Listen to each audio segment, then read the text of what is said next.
Hello everyone, मेरा नाम है अमित। आज मैं आपको एचएससी में जो एएलएम और एससी की भर्ती होने वाली है सीईटी के बेस पे, उसके बारे में आपको बताऊंगा कि आप तैयारी उसकी कैसे कर सकते हो। और मैं सिलेक्टेड हूँ पहले से ही, एसए सिलेक्टेड नहीं हूँ, बट एसए के इक्विवेलेंट ही पोस्ट होती है पीए, वो एचपीजीसीएल में होती है, वो मैं सिलेक्टेड हूँ। और मैं आपको आज यही सब बताने वाला हूँ कि आप कैसे तैयारी कर। तो सबसे पहले बात करेंगे हम टारगेट स्कोर। तो टारगेट स्कोर अपना कितना एसए के लिए, एएलएम के लिए तो आप केवल क्वालिफाइंग ही रहेगा, एएलएम के लिए केवल क्वालिफाइंग ही चल जाएगा, मतलब क्वालिफाइंग का सिलेक्शन हो जाएगा। लेकिन एसए के लिए आपको एटलीस्ट आपको जनरल कैटेगरी के लिए 70 मार्क्स तो चाहिए ही चाहिए होंगे। ठीक है दोस्तों, 70 प्लस मार्क्स की आप तैयारी आपको करनी पड़ेगी। वो कैसे करेंगे वीडियो में यही बताने वाला हूँ। अच्छा जी, अब एग्जाम पैटर्न क्या होता है सबसे पहले हमें ये जानना पड़ेगा। लेकिन बात ऐसी है कि अभी कुछ नहीं पता है हमें कि पिछली बार का हमें पता है, लेकिन अभी इस साल का अभी तक हमें भी नहीं और किसी को भी नहीं, अभी तक कुछ भी नहीं पता। जब तक एचएससी अपनी वेबसाइट पे सिलेबस नया अपडेट करके नहीं डालती, हम नहीं पता क्या आएगा। पर अभी हमें तैयारी तो करनी है तो हम पिछले पैटर्न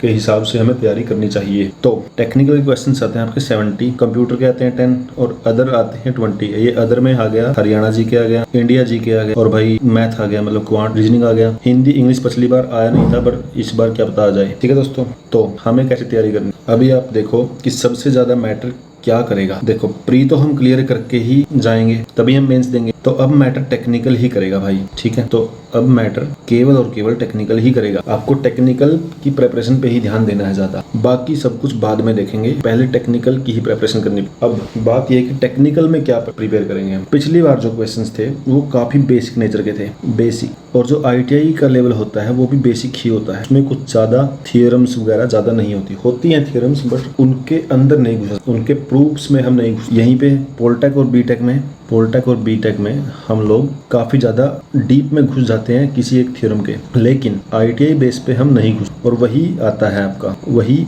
एएलएम और एसए के पेपर में आता है। तो आपको अभी के लिए केवल बेसिक पे ही सबसे पहले फोकस करना चाहिए। सबसे पहले आप बेसिक पे फोकस करेंगे, उसके बाद अगर आपका बेसिक प्रिपेयर हो जाए, अगर आपको लगने लगे कि बेसिक प्रिपेयर हो चुका है, आपके बेसिक्स में अच्छे नंबर आ रहे हैं, तो फिर आप जाओगे मशीन पे, पावर पे। इलेक्ट्रॉनिक्स भी आप बेसिक में ही आ गई, तो मशीन और पावर भी अगर आप कर लोगे, केवल इतना अगर आप कर लोगे, तो आपके 70 प्लस मार्क्स आसानी से आ जाएंगे। ठीक है, तो बस इस वीडियो में इतना ही बताना चाहता था। अब कई लोग पूछेंगे कि बेसिक से मेरा क्या मतलब है।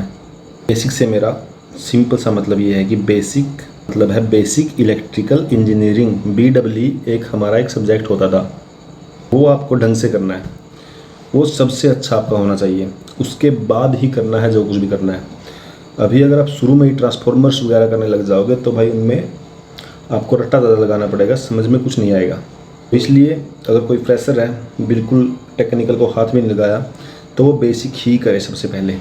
ये दोस्तों, बेसिक्स के मेरे पास नोट्स पड़े हैं, पूरे के पूरे मैंने बनाए हुए हैं। अगर आपको वो चाहिए तो मैं उसको आपको दे दूंगा, लेकिन आपको कमेंट करना पड़ेगा नीचे। ठीक है दोस्तों, तो इस वीडियो में बस इतना ही मैं आपको बताना चाहता था। अब आपको बेस्ट ऑफ लक मैं आपको विश करना चाहता हूँ। अपनी प्रिपरेशन को अभी स्टार्ट कीजिए, अगर अभी तक नहीं करी है। जो सीरियस बच्चे उन्होंने तो अभी तक कर दी होगी, लेकिन अभी आप भी स्टार्ट कर दीजिए अगर आपने नहीं करी है तो बस इस वीडियो में इतना ही है दोस्तों।